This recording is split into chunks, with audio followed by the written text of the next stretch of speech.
Yeah. You don't mind wine while we do this, right? Yeah, as you should. You should have wine. I'm Um, I've got the leftover coffee and teas and stuff like that, so I'm good. But we are recording now, and this is COFOH Live and Undead, and the Sunday edition. And I'm your host, Daniel Crosier, and with us today is Juston Davis out of Edinburgh, Scotland. How you yeah, doing? I'm good. Yeah, kind of. I mean, it would be nice to meet under better circumstances than the middle of COVID-19. But hey, we're getting through this the best way we can. I've actually done a lot more socializing within my home than I have really in the last couple of years. So it's a good thing, I guess. Nice. Well, yeah, I guess yeah. With these circumstances, it kind of forces you to have to connect virtually. It Um, does. and it's late in the evening in Edinburgh. And it's early in the afternoon out here in Denver, Colorado. It's 9 p.m. here, so we're not too late. Not, It's things just kind of going, but it's a school night. But nobody's going to school, so yeah, it's fun. you don't have to get up early for homeschooling, do you? Time in about a week. So you're lucky that your audience gets me in a pair of trousers or pants, I believe. Nice. Yeah. So we do have just for everybody out there, we do have a little bit of a delay with the audio. Don't know what that is, but fuck it. Who cares? Let's have some fun doing this. Absolutely. Yeah. If anything, we'll go over and kind of do little voiceovers. Yeah. Maybe that'll make it pretty ridiculous. Kung fu movies from the 70s where the lip Yes. sync Yeah. match up. Yeah. I think there was a Woody Allen movie too that they bought like an Italian film or something back in the I want to say early '70s and just wrote a whole new script and dubbed everything over, just completely new, just a whole new Wow. storyline, made like a serious drama or something into like a slapstick comedy just by changing the audio. Yeah, well, you might be able to do just for your audience. I don't know because they might not understand the Scottish accent. Is put some like subtitles along the bottom. There is a closed captioning on here, so I might be able to What a future we live in. do that. Assign participant to oh, that sounds like a lot of work. I'd have to sit there and manually type it. You know. The whole point of this is to be as lazy as fuck because I hate editing. I'd much rather sit here, chat, learn about you, learn about what's going on, and then just post it raw with all the bumps and bruises and mistakes, and scars, out there on for the world to see. Yeah, I Yeah. like it. So to jump right in, Juston, tell us a little bit about yourself. Who you are, and what you do in Edinburgh. So I have been a tour guide, I guess, it'll be nearly, must be about 12 years now, 15 years maybe. I started doing my own thing about 8 or 9 years ago. But I've worked in sort of ghost tours, sort of touristy stuff. And one of the things I found my niche in was kind of the pub crawls and the nightlife and sort of things like I think there's a little bit of Juston trivia to it in the sense that I most of my tours, walking tours, ended up in the pub anyway, and it took them the bars to go, listen, you're in here all the time, and you're bringing all these customers. It kind of makes sense. You start charging these people, and lo and behold, pub crawl was born. So Nice. Yeah, no, it's been a lot of fun. Edinburgh is one of these cities where you never really get bored of it. A buddy of mine drove me to work just before the sort of outbreak, and it must have been something about the way the natural light was going behind the castle, but also the way the castle was lit that night, and everything just sort of came together, and it surprised us all over again. And I think for a lot of locals, we never really get bored of it, which is lucky, which is a very good thing. So yeah. Cool. Sorry, go on. There's Oh, that delay. well, yeah. That silly delay. Yeah. So, yeah. How long have you been operating the pub crawls? So that was 2013, just before the French. It was like July 26th. So we're coming on 7 years now, which is pretty fun. So yeah, been a functioning alcoholic for 7 years. I've always said that it's the kind of job where you can show up to work the next day still hungover from the night before, and they fire you, because it's to be expected. So Yeah. it's a real good thing to do. Yeah, it's the thing to do. So like there, what kind of with the pub crawls and everything and the tours, like what kind of activities are involved, and what kind of is there any like stories or anything along those lines that you can throw out? There's a couple. Well, the big rumor is that Edinburgh is built on 2 levels, so that the old town is underground and the new town is above ground, and that's not kind of true. Edinburgh is a very, very weird thing. That they say it's built like a ship, not a ship, sorry, a fish. If you look at it from a top, it looks like a fish. You got the head at the top and all the little street. Okay. It comes down and forks out. So it looks like the skeleton of a fish. But that's just the old town. Now, they had all these hills coming in and out of the cities that they basically built bridges to link up to the different parts. And they built catacombs inside a lot of the bridges. And that's where a lot of your underground history stories come from, is where they built all these catacombs under all the bridges. And, you'd think in a room that's maybe about the size of your average living room, for example, you'd be fitting a good 30, 40 people into a space like that, and you'd be really cramping them in. Families, full families. And a lot of there's the cool stories about all the occult groups, the rich people who were just went down there to do a little bit of Satan worshipping and stuff. Cool stuff. They had the good albums. Yeah. But back then they were into all sorts of shady dealings with the bridge as well. There is another street as well, which comes under the underground stuff, but that's different. They built a building on top of a load of houses that were very well infected during the plague, which is kind of topical with the whole coronavirus stuff. Yeah. But yeah, they built these the street. They entrapped it on top of it, and they didn't let any of these people out. They put a big X on their door, and that said, "Don't go near it. Don't let people out." And sometimes it would be something like your mother who had the plague, and children would be left to stay inside the house with their mother because they couldn't take the risk that the child might have also been infected. They didn't have nearly the kind of knowledge that they had today. And every time we got the plague, we got it 3 times, killed a third of the city. Jeez. So, yeah.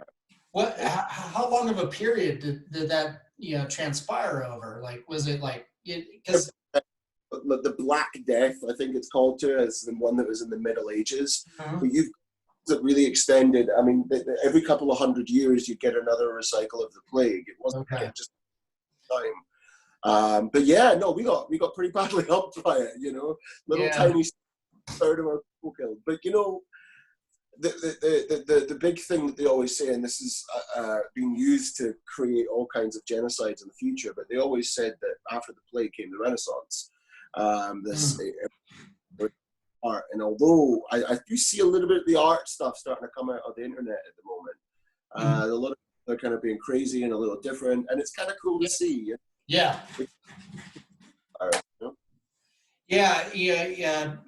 During this time, during times of stress, people tend to express creatively. They wax, creatively in order to, whether it's a coping mechanism or just something of endearment. But I think, oh shoot, I forget who it was. But I remember, I think Neil deGrasse Tyson was mentioning that during a quarantine session, was it Galileo? I don't know, but went in and created like, I don't know if it was calculus or trigonometry or something like that, but also that also helped define the laws of gravity.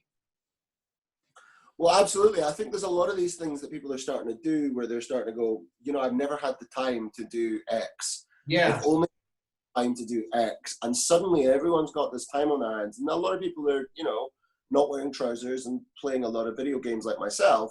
And then you get who are delving very much into, doing good and creating a lot of cool art, which is great. So it'll be good to see, go visit some galleries once we're allowed at our houses again. That'd be nice. Yeah. Some folks are, creating online virtual galleries and like the other day, Elise was making, masks out of old bras of hers. So I'll be walking around and that probably when I head into work tomorrow. I'm essential personnel. So they would get arrested if you were walking around with a bra on your face. Oh, in Edinburgh? Just in general, if you walk around with a bra on your face any other time out of a virus, I think you are going to kill. Oh, yeah, maybe. Typically, right now it's pretty interesting. A lot of my friends are posting photos of themselves, with masks, all kinds of different masks. Anything, because there's such a, I don't know what it's like in Scotland, but here there's a massive shortage of actual surgical masks. So not only our medical professionals, they need those, and they've got a massive shortage. And now our state governments, because our federal government, they're pretty much non-existent with helping in a lot of this. They're they're advising, you should be wearing masks. Just don't get the medical ones because our medical professionals need that. But make your own. This is how you make it and stuff. So there's all these tutorials happening. There's so much different information as well, because I think, I mean, I don't want to speak for, I'm not a medical person, please don't take my advice, but right. The gist I heard was that the masks aren't as effective, that they only really stop you breathing on your patient, as opposed to you receiving a virus. Especially when you see the doctors in the hospitals, they have a hell of a lot more than just a face mask. They look like they're, covered. They've got a face shield sometimes. I don't know how I just look like, every time I go into a store, I feel like I look like I'm about to rob the place. I've got a mask on. I feel like I got to remind the local shopkeeper, like, I'm harmless, don't worry. Right. And intimidate. Right. Yeah, it's weird. It's that weird. I think that mask, kind of has that visual barrier, and it can be very dehumanizing. For me, like, all I want to do is hug people, and we can't, So that's hopefully to the benefit of not only yourself but everybody around you. So you're not spreading this stupid thing.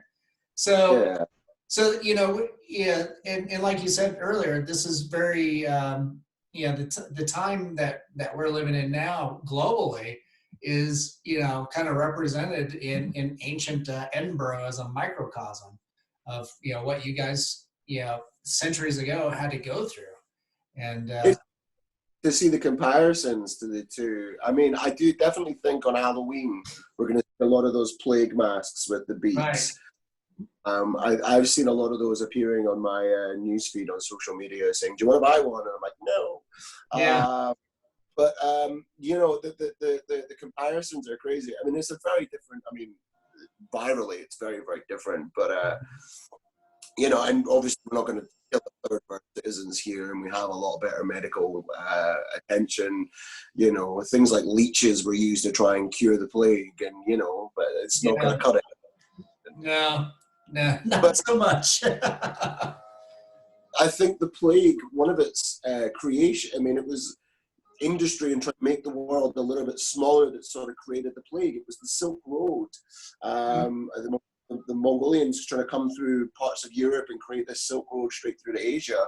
The rats got, in a lot of the ships and into a lot of the carts that were moving, and suddenly this thing just went right across Europe.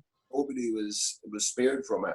And to be honest with you, nobody was talking factual science back then. Everyone had their own idea, which is kind of where you start to see some of the stuff today, because there is conspiracy theorist side today. There are people spreading disinformation. There's news organizations spreading disinformation. But there's similarities definitely out there. There's so much different information that I think a lot of people will get swept up in that kind of stuff as well. Yeah, most definitely.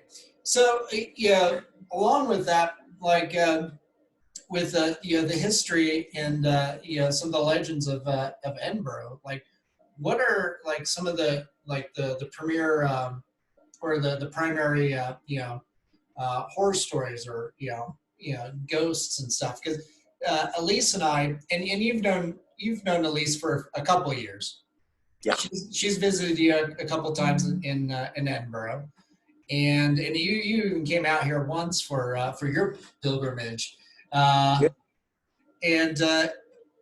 she's taken your tours. I think last time I was out there, you gave us a little private tour of Edinburgh, and gave us a quick history of that. It was it's pretty enthralling. And I took some of the other night tours, kind of through some of the haunted catacombs, I guess, underneath the first level of the city. I might be mistaken on all where I went, but they kept talking about not only the plagues, but all these trapped individuals, and in a number of these different areas that really horrible, awful things happened. In some of the ghost stories that kind of go into there. There's a really good one that I love. Little Drummer Boy. Now, the Drummer Boy story is, I think every city's got one that's very similar. Yeah. Edinburgh is built on, I'm getting into geology now, it's called a crag and tail formation. So there's a lot of, there's a hill on this side, there's a hill on this side, and the street goes all the way down. Yeah. Built into all these little catacombs, because it's built from volcanic rock. They've got all these little escape tunnels, essentially, for the castle that's at the top of the street. Yeah. So royalty need to escape in the middle of a siege. They've got multiple different routes. Now, over time, these catacombs had small cave-ins. Some of them closed for various reasons. They became less useful when royalty started moving from castle to castle a little easier. And there is the old story of a little boy. Again, he was a little a street urchin. Think of him like Oliver Twist, picking pockets. Nobody's going to miss him. And all they did is they strapped a drum, a cavalry drum, to his chest, and they said, head in, we'll give you a small candle, and we'll attach a rope to you, and you just walk. And you bang the drum every second, and we'll just keep listening for the bang, and we'll try and see where we can see the light, and pull twice if you have any danger, and we'll pull you back. The rope never tugged. The kid disappeared. They heard the drumming. They suddenly didn't hear the drumming, and the kid was never seen again. So it's really, these kind of stories are quite interesting. Now, I have been into some of the catacombs that lead into the castle, but again, they're structurally unsafe today, so they don't really it's kind of a once in a blue moon kind of thing where you get a chance to go down a little spare kind of place. But it's one of the most bizarre experiences I've had, because it's the first time I've seen pitch black, where you can't see the hand in front of your face. That was that, the darkness. It's quite intimidating. That sort of stuff gets over you. We spent the night in some of the haunted areas, I guess. Some of them are more haunted than others. And we got a lot of complaints that, they're so haunted, you wouldn't dare go inside. Now, I was idiot, 18, 19 years old. I was like, yeah, I'll do it. I'll spend the night. I asked around the group, and not a single hand went up as well. We're like, okay, cool. So it was me and it was one other guy, and we'd spent time in a part of the graveyard, Greyfriar's graveyard. Oh, yeah. Love Greyfriar. Which was known as the most haunted place on earth, apparently. Right. Now, at the time, I didn't believe in ghosts. Today, I'm slightly torn. But here's the thing. I was 18, 19, and I was essentially going on a camping trip. I was we brought beers with us. So you should. I just don't know what's real and what's not. You know, I've been in that graveyard and go, oh, what's that? And then I'm going, I'm insane. You know. So it's tricky. I don't know what my opinion is on ghosts. I've got a buddy who genuinely believes in ghosts. Now, I'm a sort of skeptic. I'm like, show me it in front of my face, you know? When it comes to ghost tours is that if you could guarantee a ghost showing up, you would be charging a hell of a lot more than, you know, about $10 for a tour. You'd be charging 140 and to meet and have a full conversation with someone that's dead. That'd be pretty intense. Well, yeah, right? And you totally... Rich people, That would be funny if you could have a conversation and it just goes like as casual. It's like, yeah, did you see the new Star Wars? Oh, that's right. You're an outer body, spirit. You're kind of stuck to this. Luckily, I got a mobile device. Here you go. Hover his way into a local cinemaplex and there is weird stories like that. Some of the ghost stories.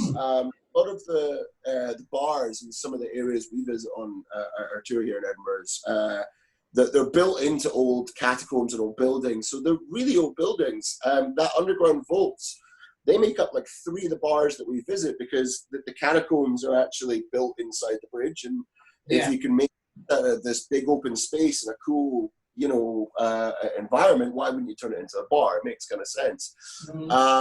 But a lot of the ghost stories they get involved. There's one guy, again, I couldn't tell you what the ghost's name is, but there was a cavalry charge. They built a bridge for a king's appearance. It was marking 10 years since this king's appearance. And so it would have been 1832, that is, because the king's visit before, just to give you some backgrounds. Anyway, they opened up this bridge for George IV Bridge. They got all these cavalries, and one guy just gets dragged and the horse takes off. The guy gets dragged behind his horse for a little while. Horrific death. It's all gruesome, but in some of they see this redcoat soldier with a white sash, where it would have been called their Sam Brown belt. It's a white belt that comes just slanted down you and then along your waist, and they can sense this red figure with the white going straight through him. And where they find this ghost is mostly in the ladies' toilets, which I just find brilliant, because if you're a dead soldier who died in a very horrific way, then in life, then in death, this guy might be living his best life even though he's dead. Who knows? He's a peeping Tom, huh? Great. How do you prosecute a ghost, Right. Sure, be watched, they've checked for CCTV. No, that's the ghost that's watching you. He has a weird... Yeah, that would be pretty hilarious to kind of have some kind of mock trial and put these things on trial. Then if you're negligible in life and stuff, then you can be brought in later, however many centuries later. I think they did a South Park on this with the toilet. Somebody died of a horrible toilet accident, and so the inventor of the toilet, his spirit was resurrected in court, and they're like, "What the fuck is wrong with you? I'm dead." It's funny that the great history I find of Edinburgh is because I think it's real. I try and avoid the stories of this battle took place here, this thing happened here. I would much prefer to talk about your average Joe who lived an ordinary life like you and me, who just, paid his way, had a family, did what he had to do, that kind of thing, and there's tons of them. There really is. I was mentioning to you before, I've got this book here of the properties in Edinburgh, with the fold-out map as well. So this is Edinburgh, if you're curious. So this is the head I was talking about before. Yeah, there's the scene going all the way down, and it definitely looks like a fish. It definitely looks like a fish. But if you ever get strapped back in time, this is the one for you. There's a couple of these. This one's my favorite. Do you mind if I read you a review of a prostitute? Yeah, most definitely. That'd be hilarious. 1775, so this comes. So it was 1 year before you were a country. So yeah, the woman is called Miss Alias. So they didn't get her name, which is interesting. She was at the Lady Agnew brothel on the Netherpool. So that's about 3/4 of the way down the Royal Mile. Says this drunken bundle of iniquity is about 50 years of age. Lusty and tall, she's followed the old trade since she was about 13. It's a rough one. Yeah, rough life. Of is that she's the daughter of a late worthy baronet who was a general in the war before last. Now, being a disgrace to her nations, who were some of the best in Scotland, they sent her to the north, where she continued her business for a long time. She regards neither decency nor decorum, and would willingly lie with a chimney sweep as with a lord. Her desires are so moderate that she would think nothing of a company of grenadiers at one time. Taken all in all, she is an abandoned piece. Now, I think that is probably a 1-star review, I think, from the 70s. I don't know what happened behind those doors, but it's very interesting. He was not very nice. That's the equivalent of Yelp that you have there in your hand, huh? Been a prostitute for 37 years. That's a rough life. That is tough. Yeah. Oh my gosh. That's pretty hilarious that I mean, you've got something like that. I mean, it certainly is a treasure trove of what you were saying, of like, what the really rough stuff is, not necessarily the upscale, this battle happened here, this battle happened there, but kind of the everyday, drudgery of it. Yeah, I mean, there's a reality to a lot of this stuff. I mean, I find that kind of more interesting. One of the tours I was going to be getting off the ground this year, or at least attempting to do so, was to try and do 2 perspectives on something. So there's I don't know if you've heard of the TV show Outlander. Yes, yeah, I've watched several episodes. I like what I've seen so far. It's okay. I mean, it's interesting. It's like a porn parody. It's very strange. I don't know why Scotland needs to be over sexualized the way it is, but that's another. It's romanticized, yeah. But the most impressive thing is it talks about a period called the Jacobite War, where radical Scots, if you will, were trying to see their time. Now, you've got to figure this is around there was one in 1715 and there was another in 1745. So there was two big uprisings, and it was really Scotland's attempt at revolution, because right around the same sort of time as France was having a revolution, America only 40 years later was then going to have its own revolution as well. And so there's this sort of period of sort of, people coming alive about politics and seeing the world sort of come apart. And one of the tours that I wanted to do was to tell 2 perspectives on the same location. So, for example, we would start at the castle and we'd talk about one guy's perception of guarding the castle, the morning building up to the attack, what they were doing, just, having a random day as normal. And then suddenly all hell breaks loose with all these bagpipes and screaming Scotsmen outside in their kilts coming to take a military position. That kind of thing I think is interesting.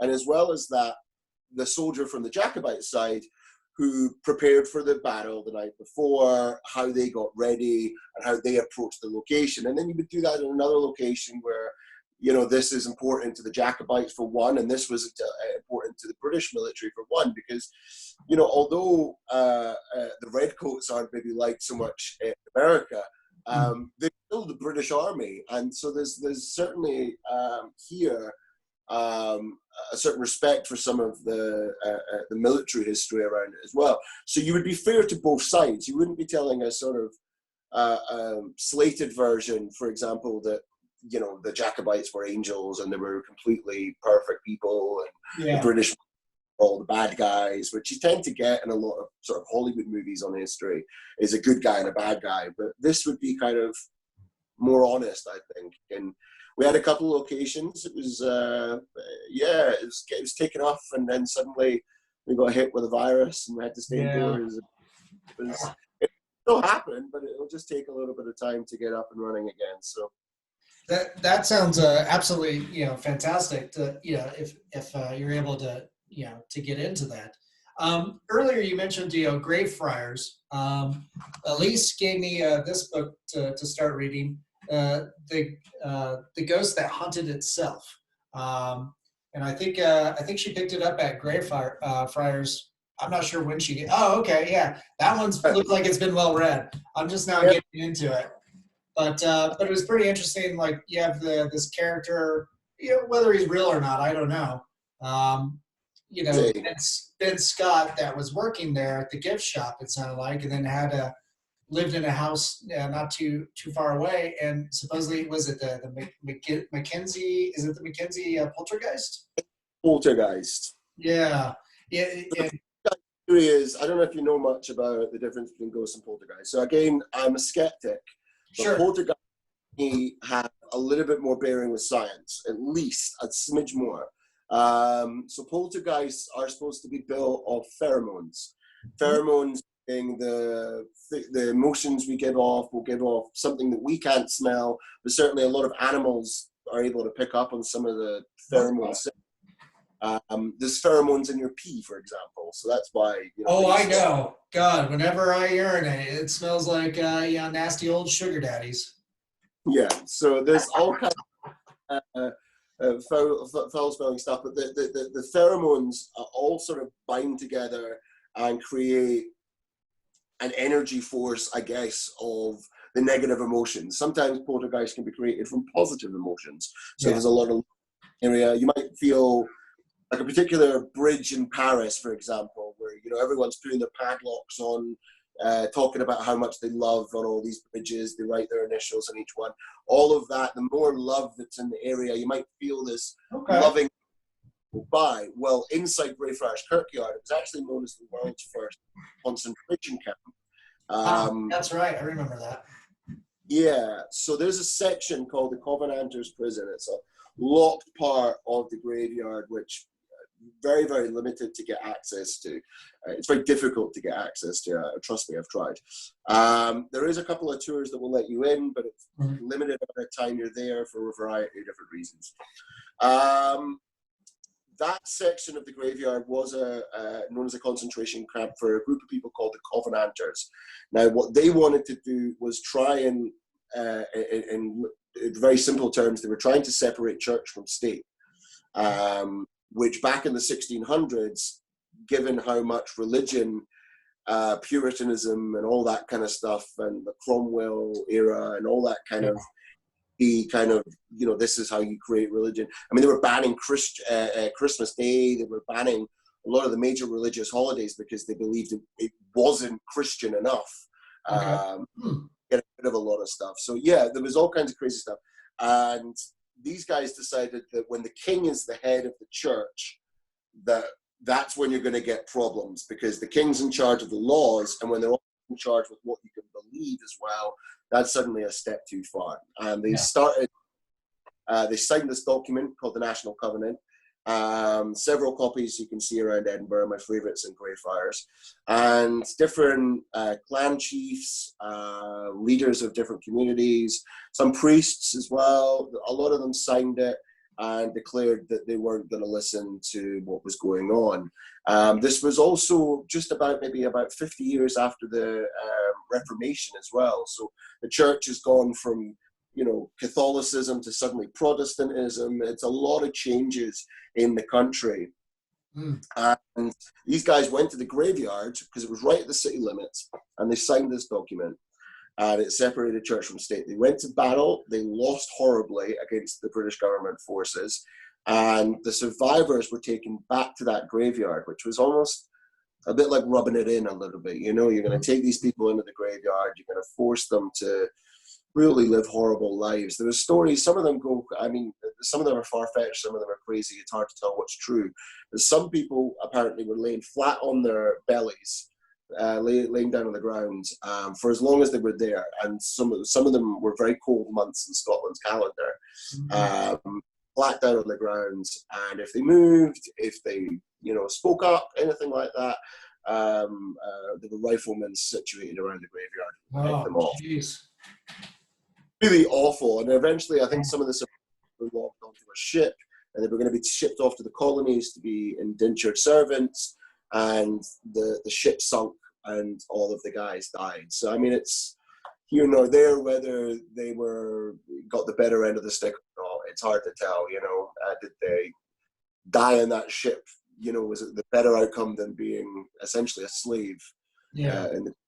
So I mean, it's hard. It's hard to think of. There's a lot of crazy history of dark stuff, and again, I find that as interesting as the sort of Harry Potter was also written in Edinburgh. Like, it's reality. We are a city of people who create great works of art and great inventions, but at the same time, we're people who have done some atrocious things. And that living in the honest way, I think it challenges your beliefs about your country, and I think it's quite rewarding. Yeah, I would have to agree, but that's kind of the human condition. You've got the good and the bad, and it's just how do you address both? Well, yeah, I guess so. I mean, like I for a long time thought that Scotland, because it was the underdog, we were the ones that were taken over by enemy armies. We were the little ones who were always sort of plucky and all that kind of stuff. I believe that when slavery came along, that naturally we might have had raised our hands and said, no, I don't want anything to do with that particular thing, because we know what it's like to be a country that's stepped on and all that kind of stuff. Yeah. Our hands are very dirty with it. And again, it's horrible to look at some of the stories that Scotland was involved in. I mean, the similarities as well. I find one of the most interesting things is how much similar Jamaica is to Scotland in many ways. Mm-hmm. Jamaican flag is a saltire. It's green, the yellow and the black, and it's a cross essentially, which is based off the Scottish flag. Right. It was run predominantly by one clan called the Campbells, who did absolutely awful things on plantations in Jamaica.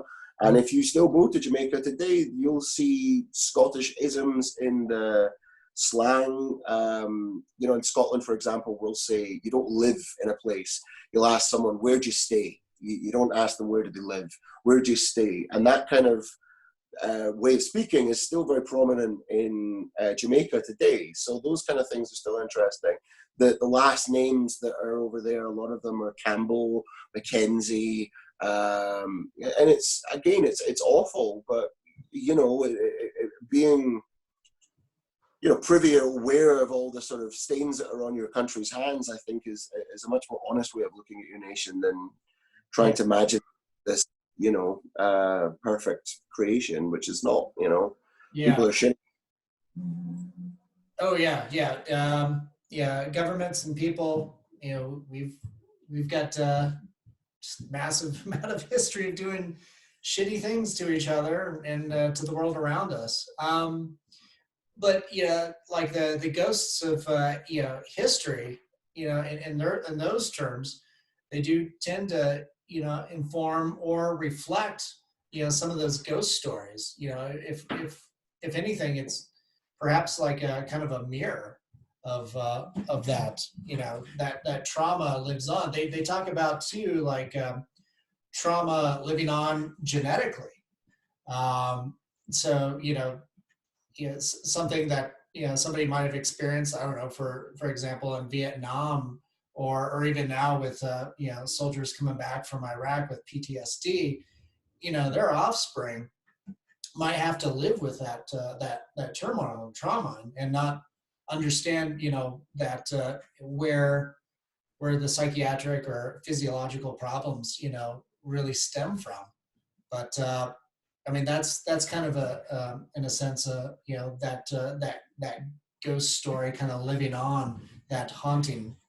I might be reaching a little bit, but that's kind of what I'm thinking now, that when we're talking about history and trauma and the sad history of different nations and peoples and governments and the blood on their hands. And how that informs these ghost stories that we hear. Yeah. I mean, I find it so fascinating. I mean, Scotland's the kind of a country where, you know, you don't really necessarily feel the same kind of freedom that you might not feel in another country. And I don't mean that in a political sense. I mean it in the sense that when you walk down a street, you are possibly the 14 millionth person to walk down that street. That street has existed long before your grandmother, before her grandmother, before her. And these streets, you are walking someone else's shoes. There's a sense to that. And that kind of history in Edinburgh is what I find you sort of fall into things. And, you know, it'd be the same with wooded areas. And Scotland never lost its sort of history of and its folklore. Things like fairies and goblins in the woods. Right. And our national animal is a unicorn. Which that's right, yeah.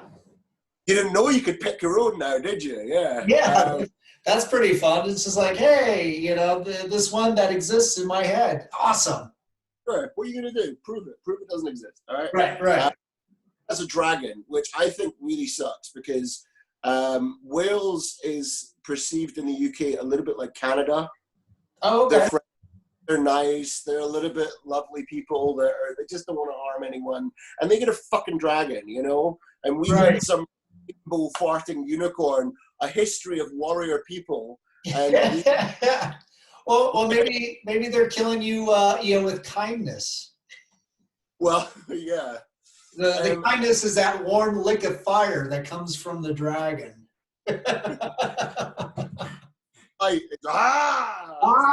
Come, let me heat the hearth. That cigarette for you. Yeah. Smoke that ganja. A horse with a sword on its head. It's more violent, I think. Here we go. Yeah. Oh, I know. I've seen Cabin in the Woods. Yeah.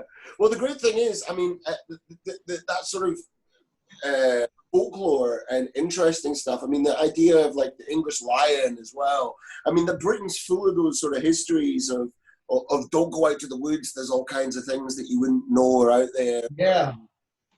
Mystical, magical stuff, and it makes for great stories. And even today, I mean, look, how long ago did that movie Brave come out? The Pixar one, where the Scottish lady and there's a bear. Yeah. And I think that was 2013 or something like that. Yeah.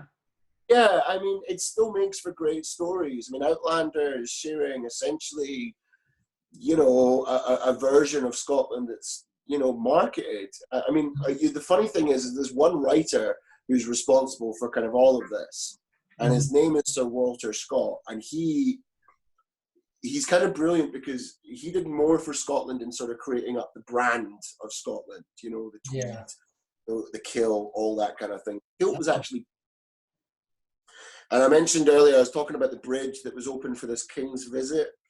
There was a visit from George IV, who had come over to try and he was one of these idiot sort of kings where he was like, I want to go to Fiji and I want to meet and they were like, no, you're going to start a war with the Fijians. Just go to Scotland. Like, you will get us into a war. Let's not do it. So they sent him out to Scotland. We hadn't had a royal visit in hundreds of years. We had a revolution attempt in that time as well. There was all kinds of craziness. So when this guy showed up, he hires Walter Scott to put on a big party. And Walter Scott gets the clan leaders to sign off on bringing the country back to a sort of history that we could know about. Unfortunately, a lot of that history was wiped out and it's gone.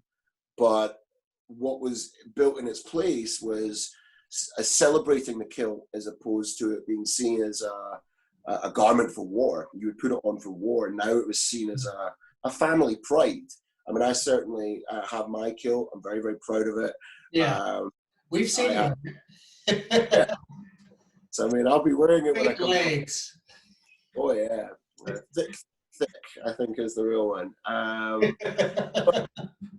It's interesting how the change, because if you had worn a kilt the week before this party, you would have been locked up and thrown in prison. Wow. And if you wore after this party, they were selling them on shops.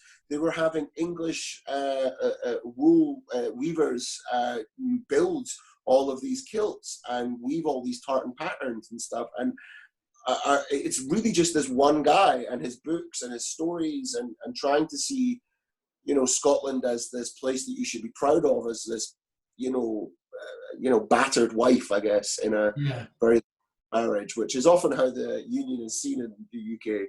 A loveless marriage between 5 people who barely want to be there and who are tied together because of the kids. It's almost like the polygamy that exists in Tiger King on Netflix. Now you're getting to my expertise, okay? Yeah, polygamy? In Edinburgh, studying history. I mean, look at all the history books we've got. But yeah, I'll say this: Tiger King is I'm going to be doing my masters in it very, very short. Yeah, Joe Exotic, incidentally, came out this week that he has coronavirus in prison. I saw that. Yeah. I mean, it's the gift of giving. I mean, obviously, if he has coronavirus, I hope he gets a speedy recovery and all that kind of stuff. But it makes everything better about this quarantine. I mean, what a time to release such a good documentary while everyone's there. And the memes are just wonderful. They really are. Yeah, it certainly is a nice distraction. I think that sort of tabloid storytelling, gossip TV type that type of reality TV that really sensationalizes this. But of course, if it involves tigers and exotic animals, it's gonna be sensationalized. Yeah. That's the hook. But the meat of it is the human, the weird human stories in it. But that's not unlike a lot of these tall tales and that get passed down from generation to generation. They get built on and exaggerated to the point that they're they become fables to a point, and then but nursery rhyme that ring a roses, a pocket full of tissue, a tissue. That's about the plague. Yeah. You'd be surprised at some of the wording things that have come around. I mean, people talk about the rule of thumb. Have you heard that one, the rule of thumb? That came from an idea that you could beat your wife with anything that was less than the diameter of your thumb. Yeah, so then you could, but if it's thicker than your thumb, well, then that was too much, I guess. So there's all. Don't let the bed bugs bite. Sleep tight. That one, it would be because you would have these hay mattresses that would be put into an old sack, and what you would have is a belt that you would tighten, and the tighter your belt was, the firmer your mattress would be, because you would have all this hay sort of bound together with all these belts, and so sleeping tight would be a firmer mattress. Okay. If you weren't sleeping tight, you would have a looser mattress, I guess. Much more softer kind of thing. So, I mean, there's all kinds. I mean, if you get into the sort of wordage of how words were created and the etymology, I think is the word, of some of these terms and these phrases, a lot of them are quite crazy, Yeah, well, it's it's interesting to hear where the origins of these things and like Turner phrases and what you associate as historical, like with like for instance Paul Revere, the whole Paul Revere's song, riding along to warn us of the redcoats coming. There were several writers, and the most effective one was. And this is what I understood to be true, is it was actually a Muslim guy who was, riding along and was able to ride great distances and warn everybody. But because his name was so long, and had so many multiple names, it wasn't very, didn't work really well in a good song. But this other guy that rode along, his name was Paul Revere. Oh, we can make that into a great rhyme. There's also, like a couple ladies that I guess wrote along, with that group too, to spread out and warn everybody, because it was multiple people. If you needed to warn somebody, it wasn't just one guy.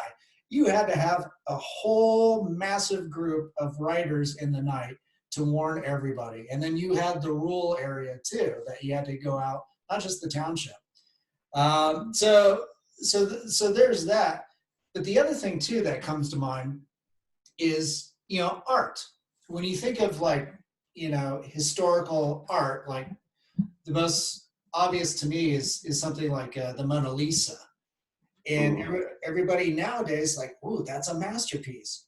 Well, why is it a masterpiece? There's other, paintings that are just as good, technically. Well, the reason it's referred to as a masterpiece is because it was stolen at the beginning of the 20th century. And, nobody noticed for something like 2 weeks, 16 days. Like there's an empty spot in the back of the gallery someplace, back of the Louvre, and and nobody noticed. And then when they finally noticed, it's just like, it spurned months and months of investigations. Finally, it turned up, and it's now it's deemed a big part of art history because of that. Not necessarily because of who it came from. There were more well-received paintings from Leonardo da Vinci before that, and then after that incident, that's what made it. But everybody either can't remember, can't recall, or doesn't really do the investigation of why that's actually important. It's actually important because of the media blitz around the theft, not the actual masterwork itself. And it is technically a masterwork because it's a great painting. But now you go on Instagram, we have all kinds of masters, at work, and they just don't get the celebrity for it. There's a Facebook group I'm a member of called Accidental Renaissance Paintings, which is moments where a photographer has taken something and they've caught so much actions happening in one painting scenario that it actually would look like a Renaissance painting of today. And I think it's quite interesting to see how much the art is actually affected back then as well. I mean, we had a Rembrandt exhibit here, and one of my friends and I, we have a great tradition where we'll go and we'll get absolutely blackout drunk before we go to an art. And you really get a sense, I don't know, I mean, most of these artists were on, I don't know, I'm assuming opium, all kinds of bizarre things. So we would just go. Heroin, things that were commonly used that are illegal now. Intended it. We'll do it exactly as the artist intended it. I mean, if you want a spooky experience in Edinburgh, I mean, no one's had a more scary experience than me walking through a Rembrandt exhibit.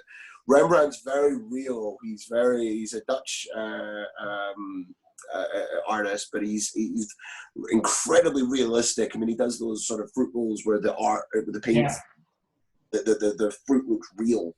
It's very, very interesting. But I mean, the art is very, very influential of the time. I mean, there's all kinds. I mean, I've got a book here. Rembrandt definitely sets like the mood and the tone, and it's very transportive. And he's able to get like gestural, things going on in just the strokes of his paintings. Not only realism too. I'm big fan, big fan. And also we would, just to say, we do go to the museum sober sometimes. So I appreciate art. Isn't that boring? All right. I've got another book. This is called The Girl's Companion. Now, again, I got this book because it's sort of, it's women's history and amongst all of this. I mean, one of the things you've got to understand about Edinburgh is some of the history is incredibly sexist. I mean, women have had a huge part to play in some of our most dramatic stories. I mean, the theme tune of Outlander, which is, we call it the Skyboat Song. Sing me a song. I'm not going to sing for you, don't worry.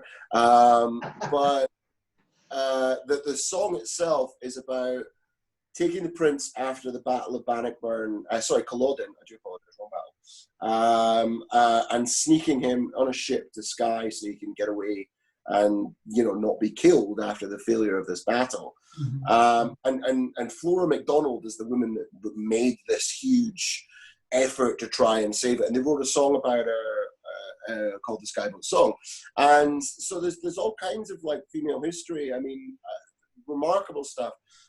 Women have been very much, this is a book that it's basically teaches young girls how to be women from about the 1860s, I think is the date on the front. 1854, my apologies.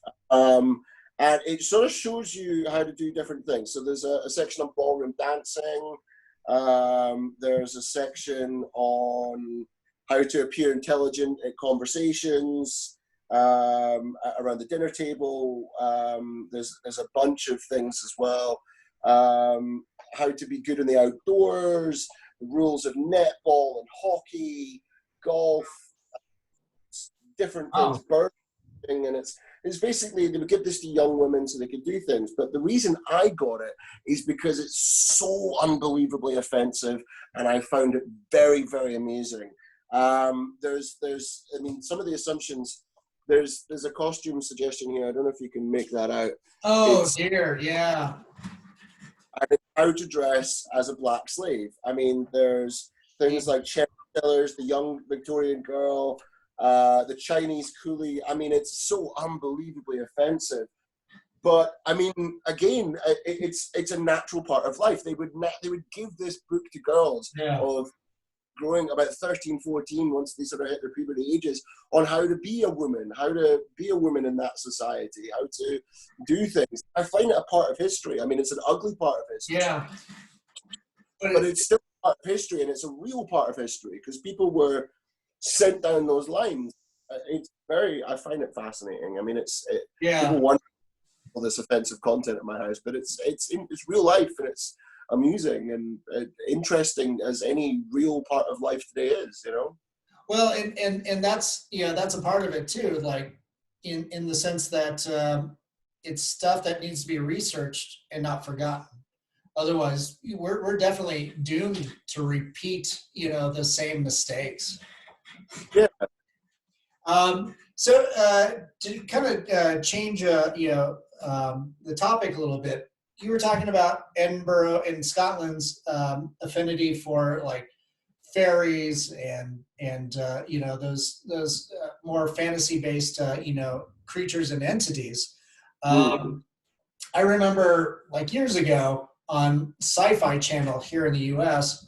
and I'm sure you guys get some kind of version of that, but there's like ghost hunters.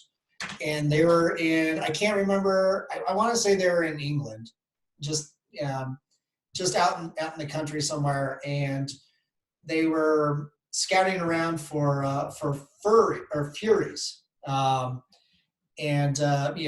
those evil spirits or evil entities that were natural entities that would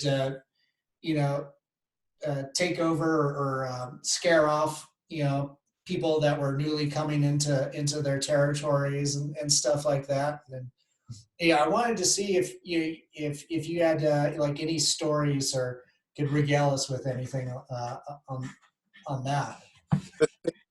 I mean, there's they've got a little thing that they discovered in Edinburgh recently. They were like little fairy coffins. And they found them in one of the parks. And I imagine it was some sort of symbolic thing. I don't think if you opened it up inside, you'd find the skeleton of Tinkerbell. That would be hilarious, though. That would be hilarious. R.I.P. Tink. Probably made from chicken bones. But I mean, I remember going out to the woods as a kid, and coming back with my own little stories of stuff, and you know, my nana and granddad were very much into some of the folklore and stuff, and you know, you'd hear the odd bit every now and then of my nana would talk about some fairies up in the woods and some of the stories. Again, I mean, it's so bizarre because, I mean, I was a little boy. I was playing armies in those woods. You know, I was we were throwing acorns at each other and pretending they were grenades. Yeah. And you know, you take these sort of things with a pinch of salt. I mean, it's one of these regrets I've got to this day that I don't listen to any of this stuff. I mean, my grandmother told me one of my favorite stories in Edinburgh, and it's something very similar. It's based off a tax that they sealed up windows in some buildings. That's all they did.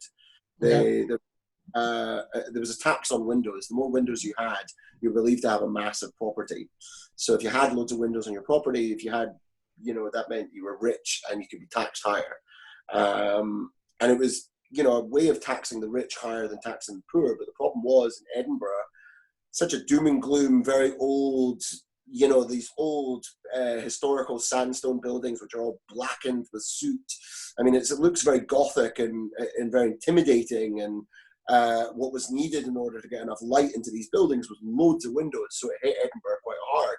And I remember just going past this traffic light, and we stopped, and there was a window that was sealed. And I remember asking my grandmother, like, why was that sealed? And she said they were called Pitt's portraits. And it took me till about 19 years old, long around the time that she was, you know, kind of past her sort of senility was starting to settle in. And I sort of picked my brain again about Pitt's portraits, and I decided to do some research into it. And lo and behold, Pitt's portraits was a counteract for tax. Basically, people were saying in Scotland, I'd rather live in the fucking dark than pay you more money. If you want, I'll cement the whole fucking thing up, and I won't pay you a goddamn penny. And it was really a way of the Scots going, no, I'm proud. But it also brought the character of the people of Edinburgh into the story as well, where people were, you know, they were working class. They were real hardened by life people. And suddenly this tax was coming in that was unfair to specifically just Edinburgh. And this protest started to take off. And they called them Pitt's portraits because the Prime Minister was called Pitt.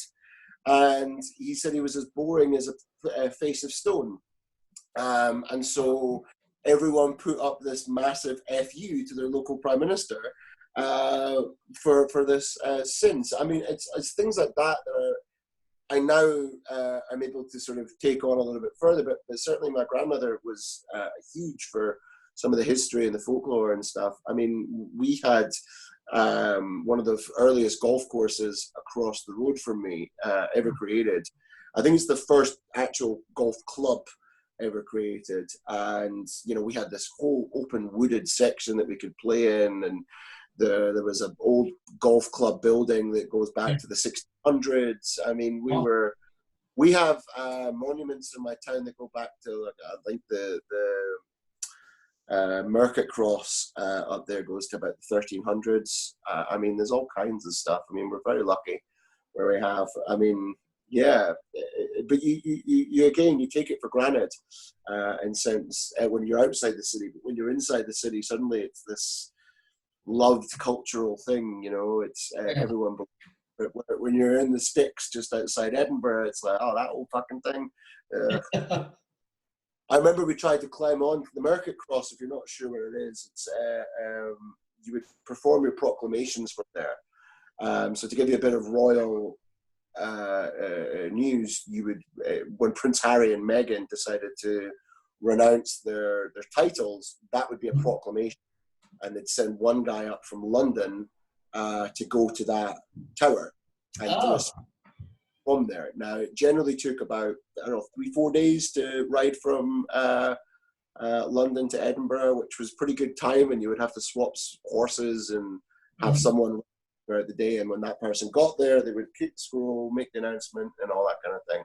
And you'd have the town crier ringing the bell, all that kind of stuff.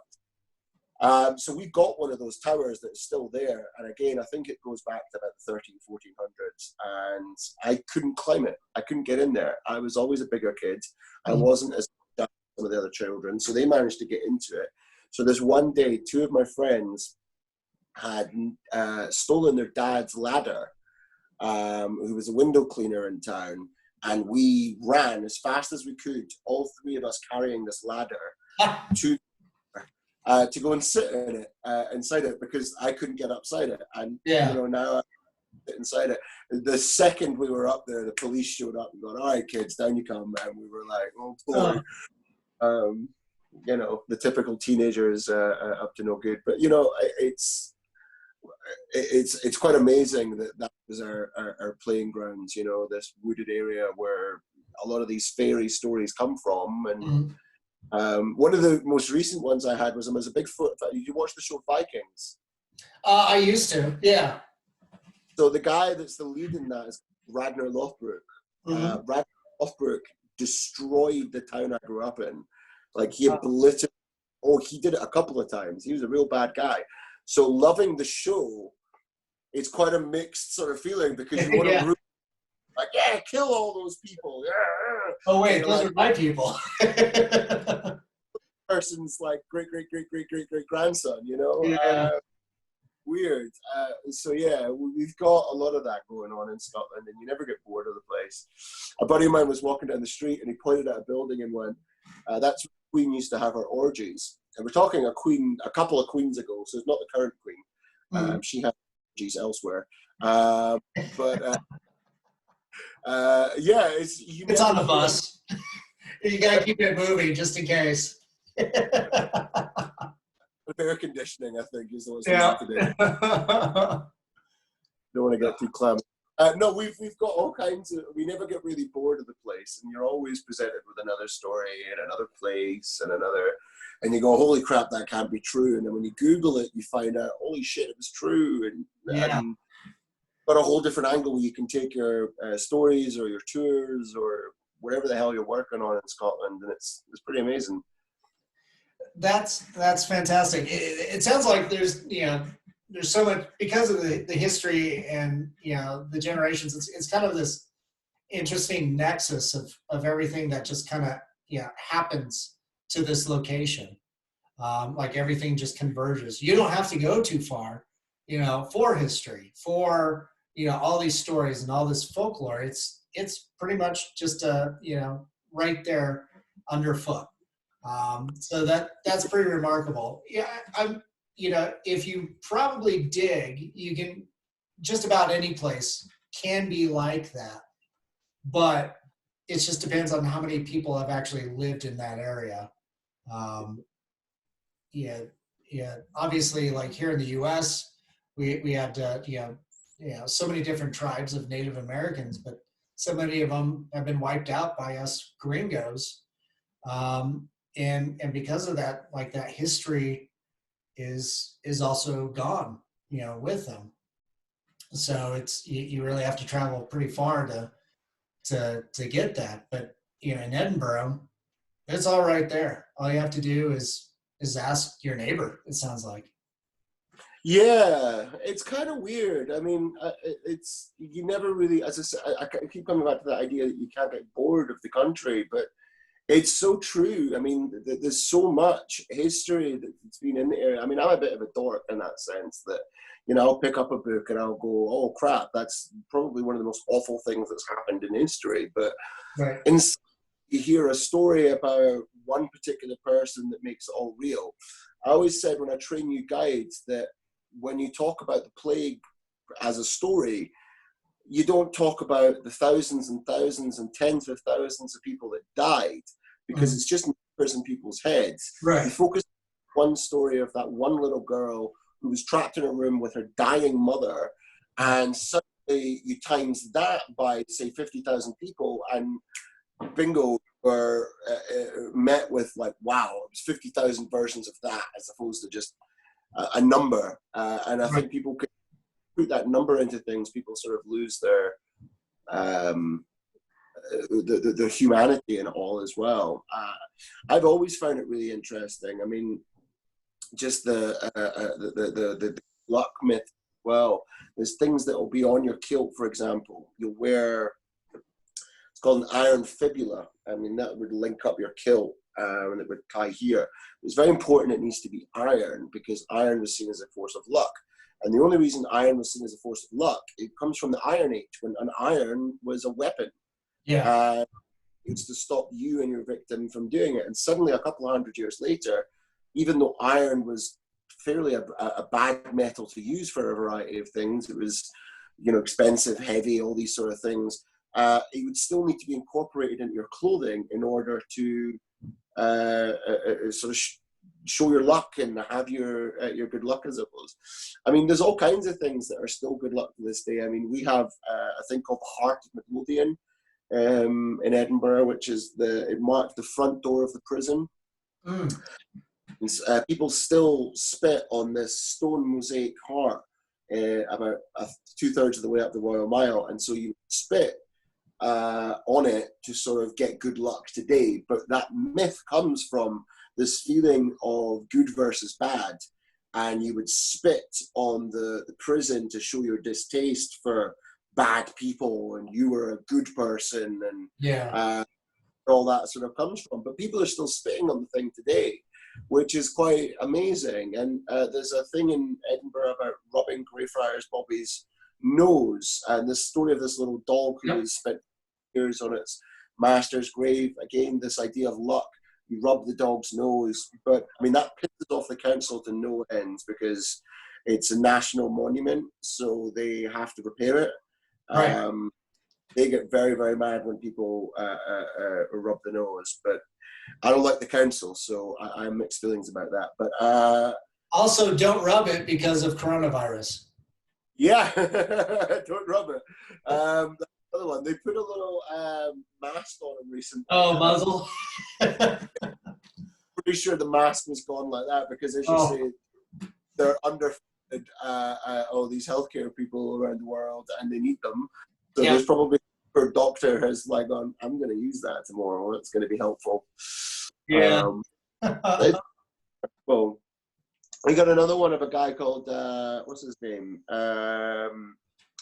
He's a philosopher, and he has a statue with his toe. It's toe's gold. What's his name? I've forgotten, but it'll come back to me in a minute, and I'll be like, but yeah, he has a toe, and he was an atheist, and this is the idea of people rubbing an atheist's toe on a statue. David Hume, that was what his name was. Yeah. David Hume, famous for writing "Extraordinary claims require extraordinary evidence." He was a very big atheist, and his big belief in a city like Edinburgh, which was, almost unanimously Christian, and was, if you say there's a guy up there, you're going to need more than a book to prove it. Right. Very, very disliked in his time.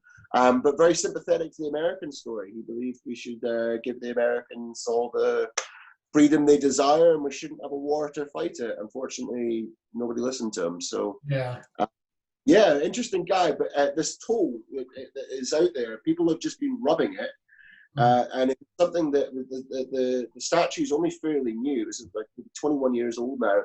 And the artist had it so that we could interact. It was one of these artsy-fartsy things that we could interact with the statue and get to know David Hume better. But basically, 21 years of people rubbing the toe has rubbed the finish off the statue and has turned the toe golden.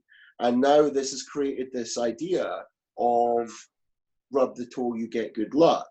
And it's, again, it pisses off people because it's a national monument and you're rubbing the finish off a statue and it makes it susceptible to the elements and all those sort of things. But I love it because we're in a city where magic is. Real magic. People believe that if you rub this toe, you're going to get good luck from it. And that all came about because of an artist's decision. I mean, the spirit and magic of the city, I think, is one of the most amazing things. I really do. Yeah, that's absolutely wonderful. I think with that, our time's just about up. But Juston, and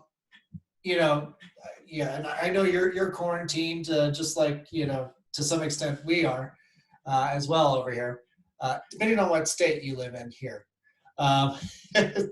But when you get queued up here in the next few weeks or months for your pub crawls and your tours again, where can people in Edinburgh or traveling to Edinburgh, where can they find you? So we start every night at Bar 15. We start about 8 o'clock. So whether it's any old night of the week, it doesn't matter. We're running 7 days. It's difficult time. Obviously, the bars are closed, so we can't run. But if you want to book a tour, the easiest way to do it at the moment is we're doing gift vouchers on our website at edinburghpubcrawl.com. You can buy a voucher. They're valid for 6 months, and you can come whenever you feel like it once all this thing's over. So that's kind of great for one. But yeah, like if you need any more feedback, I mean, we're constantly posting on the Edinburgh Pub Crawl Facebook page, Instagram, and Twitter. So if you need your fix of a drunk Scotsman, have no fear, I'm here for you. I will be providing that. I haven't done coronavirus sober yet, so I'm quite enjoying it. You might be I've been sitting drinking some wine while we've been having this chat, and it's been a great chat. Oh yeah. Thanks for coming on. Yeah, in a minute or in a second here, I'll hit stop on the record. Don't go anywhere. But yeah, Juston, thanks so much for coming on the show. Hopefully we can have you back on and talk more ghost stories and stuff. And yeah, it's been a great pleasure. Thank you. All right. Bye. Thanks, Juston. And thanks to everybody that was tuning in. I'm Dan Crosier from Colorado Festival of Horror. I don't even know where I'm from because I've been in the house for so long. But this is COFOH Live Undead.